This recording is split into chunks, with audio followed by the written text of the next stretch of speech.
Lorsqu'on lit la parole de Dieu, en Luc chapitre 5, verset 4, Jésus dit à Pierre, vous connaissez l'histoire de à partir du verset 1 jusqu'au verset 5, ou si tu veux jusqu'au verset 11, même du moins. Jésus dit à Pierre, en Luc chapitre 5, à partir du verset 4, il dit, avance en pleine eau et jetez vos filets. Voici une personne qui était en crise économique. Son entreprise a commencé à prendre un tournant, un mauvais tournant. La Bible déclare que Pierre a pêché toute la nuit sans rien prendre. Il était avec ses amis, ses collaborateurs, les pêcheurs. Des gens qui connaissent la pêche, qui savent comment pêcher, qu'il faut pêcher la nuit. Qui connaissent les techniques de la pêche. Ils ont utilisé toutes les méthodes, les stratégies possibles. Ça ne sera pas marché. La Bible déclare toute la nuit. Je ne sais pas les stratégies que tu as déjà utilisées en cette saison, en ces temps de crise, ou même avant la crise. Tu me dis que j'ai tout essayé, ça ne marche pas, je n'arrive pas à m'en sortir. Mais le Seigneur a dit à Pierre quelque chose. Il dit, avance en pleine eau et jetez vos filets. Pierre n'a pas saisi la parole du Seigneur. La Bible déclare que Pierre était descendu, il a commencé à laver ses filets parce qu'il se disait que c'était fini. Oh, je me dis à quelqu'un, ce n'est pas encore fini. Ne lave pas encore tes filets. Il y a encore de l'espoir avec Jésus. Alléluia. Il y a encore de l'espoir. Jésus va faire son entrée dans ce monde de crise économique. Et il va relever ses enfants. Il va relever son entreprise. Il va relever son église. Il va relever toutes ces personnes qui seront connectées à lui. Pierre n'a pas compris, mais Pierre dit, maître, j'ai péché toute la nuit, j'ai travaillé toute la nuit, sans rien prendre. Mais sur ta parole, je jetterai le filet. Jésus a dit, jetez vos filets. Jésus parle de vos, plusieurs filets. Pierre dit, je jetterai le filet. Pierre n'a pas compris. Pierre s'est dit que si j'ai péché toute la nuit, si j'ai travaillé, que je n'ai pas eu gain de cause, au lieu d'aller jeter encore plusieurs filets, c'est encore de la fatigue. On va expérimenter juste avec un seul filet. Il était restreint dans sa tête. Mais Jésus n'est pas limité. Jésus n'est pas limité par rapport à la disette ou au manque. Par rapport à ce que tu as vécu hier, Jésus n'est pas limité. Jésus a dit à Pierre, avance en pleine eau et jetez vos filets. Appelle tes collaborateurs. Jetez tous les filets. Pierre dit, mais toute la nuit on a jeté les filets, on n'a rien pris. C'est mieux de jeter juste un seul filet. La Bible déclare qu'il a jeté un filet. Le filet était rempli de poissons. Et le filet a commencé à se déchirer. Oh, je suis venu dire à quelqu'un que Dieu surnaturalise ton entreprise. Le peu que tu as dans ta main en cette saison, quand tu vas jeter, Dieu va surnaturaliser cela. Alléluia. Que Dieu surnaturalise ton filet. Je ne sais pas ce que tu as dans la main. Je ne sais pas ce que tu dois faire. Mais le Seigneur me charge de dire à quelqu'un, jette ton filet. Hier, tu as tenté, tu as échoué. Avant-hier, tu as tenté, tu as échoué. Dans cette crise, tu as tenté, tu as échoué. Et tu as peur du lendemain. Tu ne sais pas qu'est-ce qui va se passer demain, après-demain. Tu te dis, dans un mois, ma vie est finie. Mais je suis venu te dire, de la part de l'Éternel, jette ton filet par la foi. Alors que tu m'entends, tu entends la voix de Jésus. Je te dis, avance en pleine eau. Par la foi, jette ton filet. Quel que soit le capital que tu as en main, commence maintenant à entreprendre. Dieu va multiplier, il va surnaturaliser cela. Dans le nom de Jésus. Dis-moi amen. Maintenant, je te pose la question. Où étaient ces poissons que Pierre a pris? Luc chapitre 5, verset 6 à 7. La Bible dit, l'ayant jeté, il prit une grande quantité de poissons. Pourtant, toute la nuit, il a pêché tous ces endroits sans prendre du poisson. Où étaient ces poissons? La Bible dit, et leur filet se rompait. Il fit signe à leurs compagnons qui étaient dans l'autre bac de venir les aider. Et ils vinrent. Et il remplit les deux bacs au point qu'elles enfonçaient. Où étaient ces poissons? Lorsque Pierre et ses camarades ont travaillé toute la nuit, où ils étaient? Excellence. Laisse-moi te dire une chose. Tu n'as pas besoin de voir le poisson. Tu n'as pas besoin de voir la chose. Dieu, par sa parole, va les attirer à toi. Tu n'as pas besoin de voir tes clients. Peut-être que hier, tu es sorti, tu as vendu, tu as essayé de vendre, tu n'as pas vendu. Tu te dis demain, d'où viendra du moins les clients. Non, laisse-moi te dire une chose. Les clients là, Dieu va les surnaturaliser et les faire venir à toi. Dieu va les faire venir à toi. Il sait parler à l'Orient. Il sait parler à l'Occident. La Bible dit, de l'Orient, il commande une personne pour venir Dieu va parler à quelqu'un. Il va parler à ses clients. J'avais un chrétien au Nigeria, dans une église. Il y a une situation de crise. Et ils n'arrivaient pas à vendre. Ils avaient une entreprise de machines, des appareils en médecine, des appareils médicaux. Et ils n'arrivaient pas à vendre. Il était associé avec une personne et la situation a commencé à devenir pire. Ils étaient sur le point de fermer et de liquider toute la société. Et puis, son collaborateur allait à l'église le dimanche. Ils ont prêché sur la faveur financière. Et ce dimanche-là, l'homme de Dieu a déclaré que tous ceux qui ont les bouteilles d'huile n'ont qu'à lever leurs bouteilles d'huile d'olive. Il a consacré, il dit, allez dans vos entreprises. Il faut oindre toutes vos marchandises, tout ce que vous vendez. Et attendez que Dieu, par sa faveur, attire les clients. Son collaborateur voulait fermer, je crois que le mardi. Le lundi, quand il est arrivé, il a dit à son collaborateur, on ne va pas fermer mardi. Ce qu'on va faire, on va oindre nos appareils, on va prier. Et Dieu va faire. C'est lundi. Ils ont oint l'entreprise, ils ont oint les appareils, leurs articles, et ils attendaient. Midi est passé. Aucun acheteur n'est venu. 14h, aucun client n'est venu. 16h, aucun client n'est venu. À 17h30, au moment où il s'apprêtait à venir, il y a un gros camion qui vient se garer. Et le gars entre, il dit, mais j'ai appris que vous avez des machines à vendre. Donc je suis venu acheter. Le gars a acheté toutes les machines ce lundi. Des choses qui n'ont pas vendues pendant des années, des mois et des mois. Dieu n'est pas limité. Dieu est un Dieu surnaturel. Et je suis en train de dire à quelqu'un, quand j'ai lu l'histoire, j'ai compris que Dieu est un Dieu extra, un Dieu surnaturel, qui est capable de faire des choses qui dépassent l'entendement. Et c'est ce qu'il a fait pour Pierre. Par sa parole, Dieu a positionné des poissons. En cette saison, je déclare que Dieu positionne pour toi des clients. Dis-moi amen. Reçois au nom de Jésus. Que Dieu positionne des marchés pour toi au nom de Jésus. Qu'il positionne des clients pour toi au nom de Jésus.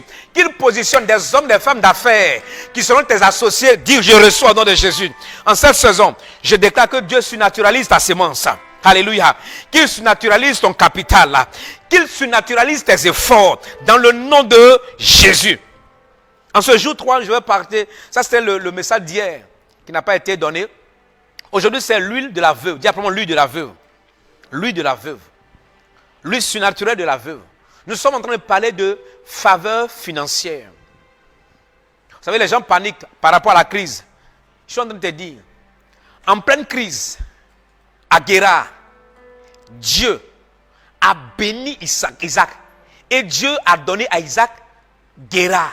Isaac est devenu maître de Guérar. De sorte que le roi de Guérar et son chef d'état-major sont capables de venir dire à Isaac, tu es devenu beaucoup plus puissant que nous. La Bible dit Isaac allant s'enrichissant jusqu'à devenir fort riche. En pleine crise économique. Tu appelles pourquoi? Dieu va surnaturaliser ton sol. Il va fertiliser ton sol. Et ta semence va produire. Lisons 2 Rois chapitre 4 verset 1 à 7. Lisons l'histoire de la veuve. 2 Rois chapitre 4 verset 1 à 7. Il est écrit, une femme d'entre les femmes des fils des prophètes cria à Élisée en disant, ton serviteur, mon mari est mort et tu sais que ton serviteur craignait l'Éternel. Vous savez, prier c'est bon, mais la prière n'enrichit pas forcément. Il y a des choses à faire. Cet homme-là, cette femme-là, son mari était prophète, un homme de Dieu rempli d'onction, mais qui est mort pauvre, qui est mort avec des dettes. Tu ne mourras pas en cette saison pauvre. Alléluia. Tu ne laisseras pas des dettes à ta postérité. Dis-moi amen. Ta postérité ne va pas hériter de ta dette, mais elle va hériter de ta prospérité. Elle va hériter, n'est-ce pas, de l'abondance au nom de Jésus. La Bible dit, elle cria à Élisée en disant, ton serviteur, mon mari est mort, et tu sais que ton serviteur craignait l'Éternel. Or, le créancier est venu pour prendre mes 2 enfants et en faire ses esclaves. Élisée lui dit, que puis-je faire pour toi, femme? Tu me parles, qu'est-ce que je peux faire pour toi? Dis-moi, qu'as-tu à la maison? Vous savez, Dieu ne descend pas les choses du ciel. Demain, je vais parler des 5 pains et des 2 poissons, tu vas comprendre. Dieu, ce que tu cherches là, Dieu ne va pas faire venir du ciel. Ça est entre tes mains quelque part, mais tes yeux ne voient pas. Le jour où Moïse a dit au Seigneur, quel est le miracle? Qu'est-ce que je vois? Qu'est-ce qui prouve que tu m'envoies? Il dit, qu'est-ce que tu as en main? Il y a un bâton. Il dit, jette ton bâton. Je vais utiliser ce bâton-là pour devenir la verge de Dieu. Et par ce bâton-là, tu vas opérer des miracles. David, avec quoi? Juste ses 5 pierres, Dieu a surnaturalisé. Élisée lui dit, femme, qu'est-ce que je peux faire? Mais toi-même, qu'est-ce que tu as à la maison? La femme dit, elle répondit, n'est-ce pas? Ta servante n'a rien du tout à la maison qu'un vase d'huile. Les gens comme ça, ils ne voient pas de bonnes choses dans leur maison. Rien de bon. Ah, on n'a rien. Ah, il n'y a rien dans la maison. Tu es sûr qu'il n'y a rien dans la maison? Tu es sûr que tu n'as rien? Tu es sûr qu'il n'y a rien en toi, chez toi? Élisée dit, femme, qu'est-ce que tu as? Elle dit, je n'ai rien. Et puis elle se ressaisit. Ta servante n'a rien du tout à la maison qu'un vase d'huile. Elle est en train de dire au prophète que tout ce qu'on a, c'est juste un vase d'huile. Ce n'est pas suffisant. Ça ne peut rien faire. Elle voit le peu. Mais dans ce peu-là, Dieu va sortir l'abondance. Dans le peu que tu as, Dieu va sortir l'abondance. Ah, bien-aimé, dans ce que tu as, Dieu va sortir le meilleur. Le meilleur sortira de ta maison, sortira de tes finances, sortira de ce que tu feras en cette saison. Alléluia. Et il dit, va, demandez au dehors des vases chez tous tes voisins, des vases vides, et n'en demande pas un petit nombre. Quand tu seras rentré, tu fermeras la porte sur toi et sur tes enfants. Tu verseras dans tous ces vases et tu mettras de côté ceux qui seront pleins. Alors elle le quitta, elle ferma la porte sur elle et sur ses enfants. Il lui présentait les vases et elle versait. Lorsque les vases furent pleins, elle dit à son fils, présente-moi encore un vase. Mais il lui répondit, il n'y a plus de vase, et l'huile s'arrêta. Elle alla le rapporter à l'homme de Dieu et il dit, va, vendre l'huile et paie ta dette. Et tu vivras, toi et tes fils, de ce qui restera. Alléluia. La veuve était pleinement consciente que l'huile là, le vase d'huile qu'elle avait ne peut rien faire. Mais Élisée est conscient que ce vase d'huile là peut faire quelque chose. La différence. Comment tu vois les choses? Est-ce que tu vois les choses avec les yeux de Dieu ou tu vois les choses avec tes yeux naturels? La Bible déclare que nous marchons, même si nous marchons sur cette terre, nous ne marchons pas par la vue, mais nous marchons par la foi. Nous marchons par la foi.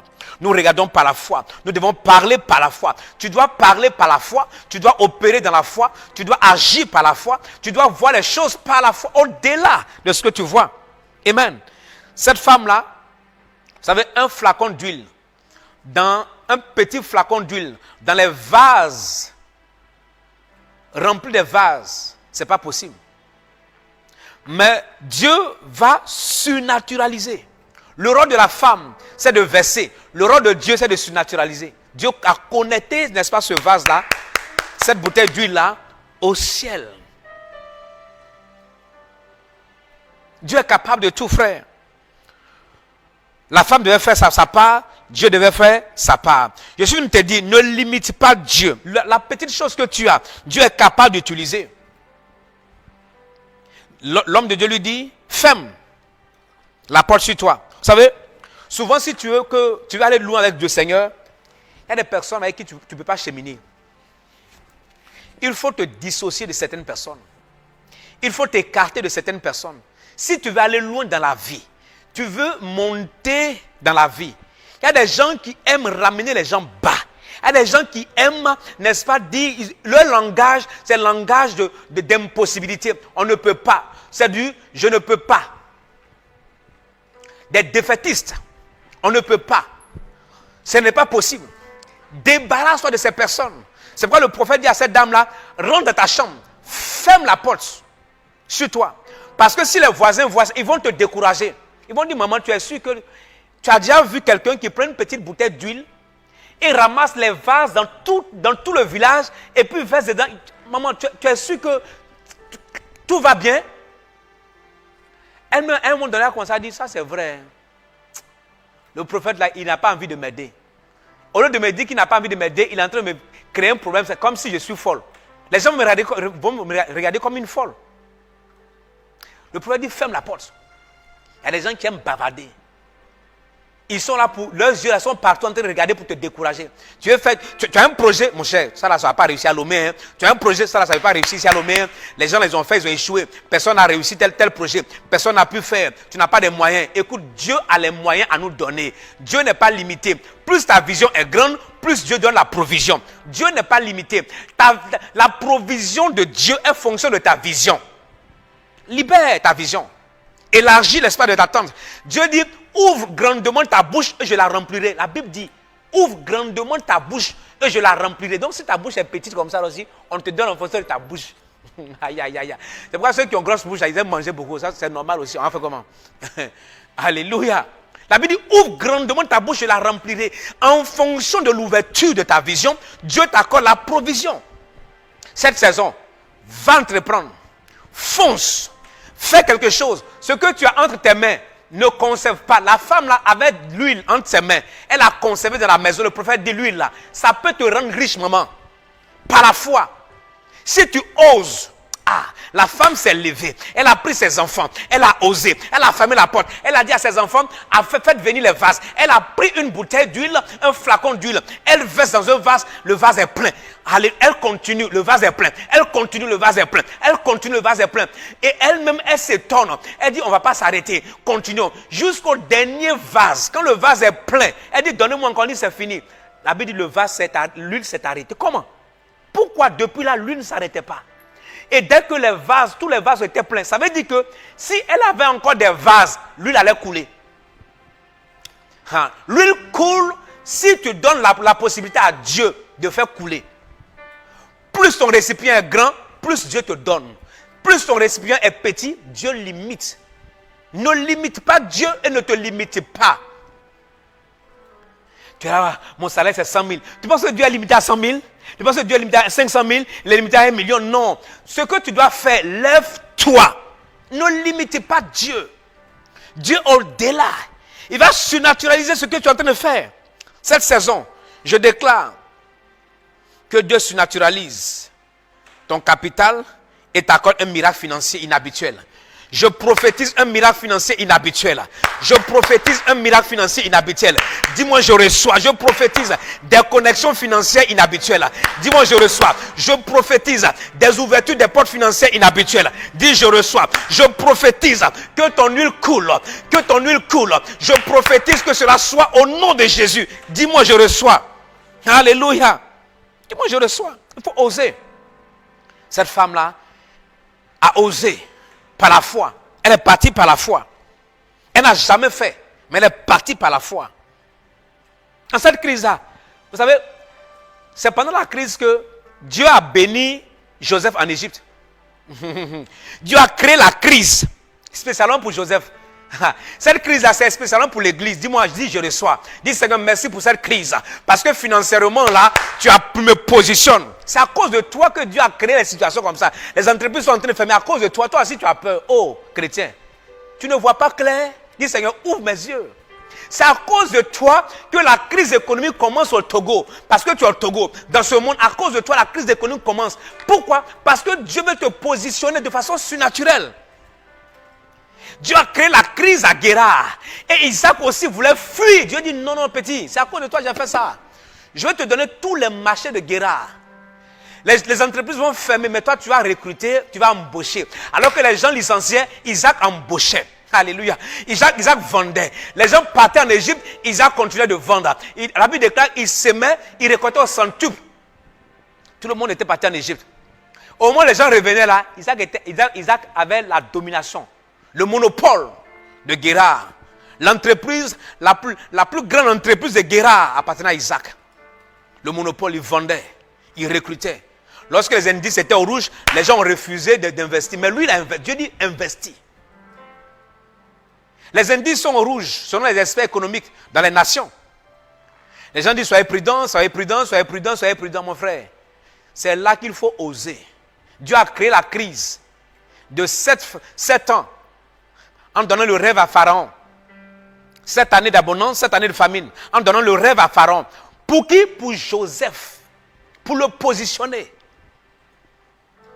Personne n'a su expliquer. Joseph donne une idée. On dit, qui est comme Joseph, qui est aussi intelligent comme lui? On le place comme premier ministre. Il devient prospère. La Bible dit Joseph gère toute l'Égypte. Personne ne peut entrer en Égypte sans l'autorisation de Joseph. Personne ne peut sortir en Égypte sans l'autorisation de Joseph. Ah, un étranger dans un pays étranger. Je déclare en ce temps-là, toi, en cette saison, Dieu va t'élever, il va te positionner. Dis-moi Amen. Alléluia. Il va te positionner. Il va créer cette crise. Les gens ne pourront rien faire sans ton autorisation. Parce que Dieu te rendra incontournable. Dis-moi Amen. Je déclare que tu deviens incontournable au nom de Jésus. Amen. Verse. Dieu va surnaturaliser ton huile. J'aime le Seigneur. Et moi, je crois pour ma part. Vous savez, c'est pendant les grandes crises que les gens sont devenus riches. L'Église va s'en sortir. De toute manière, dans ces temps-là, nous les hommes de Dieu, il y a longtemps on vit par la foi. Nous les pasteurs, nous les chrétiens, alors nous on vit par la foi. C'est là que tu sauras que il y a ceux qui ont vécu par la foi avant. Là. Maintenant, là, leur foi, c'est-à-dire que ça sera amusement. Nous, on a dépassé ce stade-là. C'est maintenant toi, tu vas développer la foi, mon frère. Il faut développer ça aussi, sinon tu vas mourir dans la pauvreté. Je viens de te prêcher. Il faut te connecter à l'onction qui te parle. Il faut te connecter à la grâce. Ma parole, là, ce que je sors de ma bouche, là, aie foi en ça. Sinon, si tu n'as pas foi en ça, pour toi, c'est fini. La crise va finir. Tu vas finir avec la crise. Les gens ne te reconnaîtront plus à Lomé.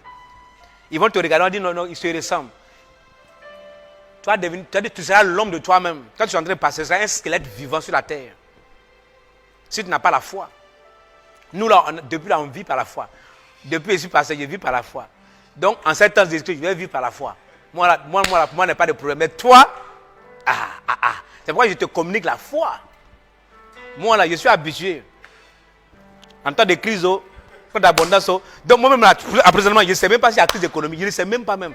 Moi-même, je ne sais même pas s'il y a l'argent, il n'y a pas l'argent. Moi, là, ma situation, c'est intacte. C'est-à-dire, je ne sens rien. Alléluia. Je ne sens rien. Parce que je ne m'inquiète pas. Parce que je me dis que le Dieu qui a pourvu dans le passé, il peut pouvoir encore. Quand j'arrivais, j'ai commencé à l'église au Togo là. C'est pas maintenant. On n'avait rien. Mais Dieu a pourvu. Chaque jour, chaque mois. Le loyer qu'on paye jusqu'à aujourd'hui là. En 2009, c'est le même montant que j'ai payé. Aujourd'hui, l'église paye. En 2009, demande-toi comment on payait. Comment on payait en 2009 jusqu'à aujourd'hui, les factures. C'est la même chose. Si en 2009, où j'arrivais avec juste ma valise, sans chèque, sans compte bancaire, on a payé jusqu'à aujourd'hui, c'est pas aujourd'hui on ne va pas payer. Pas aujourd'hui on ne va pas payer. C'est pourquoi tu dois avoir la foi au Seigneur et obéir à sa parole. Obéir à sa parole. Je vois les gens paniquent. J'ai un de mes frères, un frère en Christ, un collaborateur dans cette église, qui est en train de signer un contrat de plus de 40 millions de CFA en cette période-là. Tu penses que tu t'amuses. Il m'a appelé hier, on a parlé, il dit ok, voici ce qu'il faut faire. Rencontre la personne, il doit rencontrer le ministre, il doit ce qu'il faut dire. Dis qu'est-ce que tu m'as dit, ça. En cette crise-là, c'est là où il est en train de signer un contrat de 45 millions. Et toi, tu penses que toi, tu es en crise? Mais qui t'a dit ça? Si m'envoie la 10 000, il y a quelque chose, il ne faut pas être jaloux, hein, il te dit la vérité. C'est la foi, nous on développe la foi. Si le jour tu vois le pasteur de Logon, il ne faut pas être jaloux, mon frère. C'est ma foi. Moi, je crois. Je dis toujours à mes fils qui entreprennent, à mes filles qui ont des entreprises, et dit osez. Cette situation-là, Dieu va vous donner encore des marchés, des contrats. Osez. Dieu regarde, le prophète regarde la femme, elle pleurniche. Ils vont prendre mes enfants, il dit, ma maman, va chercher la bouteille d'huile. Ose, Dieu est avec toi. Dieu dit à Pierre, jette ton filet, je suis avec toi. Pierre jette. Bien-aimé, lève-toi. Je suis venu juste te communiquer la foi. Par cette parole. De ce que Dieu est capable de faire en cette saison. C'est pendant les temps de crise que les gens ont prospéré. Je te dis la vérité. Lis la Bible. Lis la Bible. Demain, je vais te parler des 5 pains et des 2 poissons. Dieu prend toujours ce qui est entre nos mains. Entre nos mains. Il ne t'abandonnera jamais. Tu n'auras pas honte. Tu ne seras pas humilié au nom de Jésus. Les créanciers n'auront pas le dessus sur toi. Lorsque les gens s'élèveront, Dieu va les surprendre. Et Dieu va t'élever, te secourir. Dieu l'a fait pour Joseph. Il l'a fait pour David. Il l'a fait pour Daniel. En temps de crise, Daniel a été prospère. Il l'a fait pour Shadrach, Meshach, Abednego. Il a fait également pour Abraham.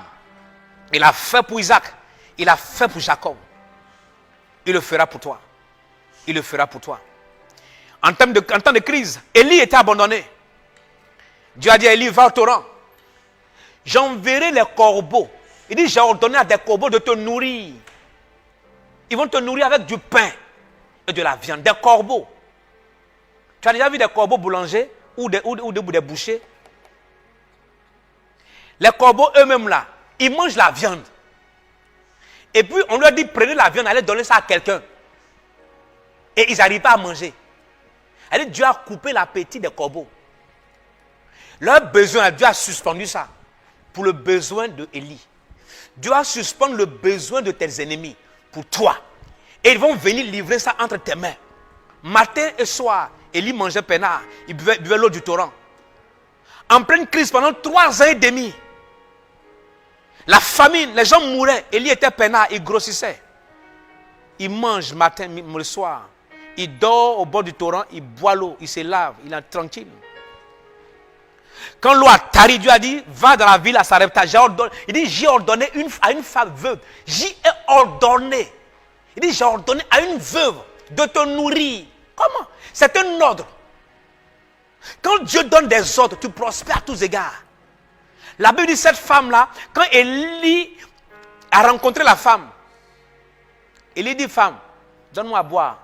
Il a bu, il dit, va, prépare-moi quelque chose à manger. Elle dit, je n'ai pas grand chose. C'est juste un peu d'huile, un peu de farine. Je suis sorti chercher du bois, manger. Moi et ma fille, mon fils, et on va mourir. Elle dit, non. Fais d'abord pour moi. Fais d'abord pour Dieu. L'huile qui est dans la farine, l'huile du moins qui est dans, n'est-ce pas, le pot. Et la farine qui se trouve dans le pot. Ces deux choses ne vont jamais finir. Jusqu'à la fin de la famine, la fin de la crise.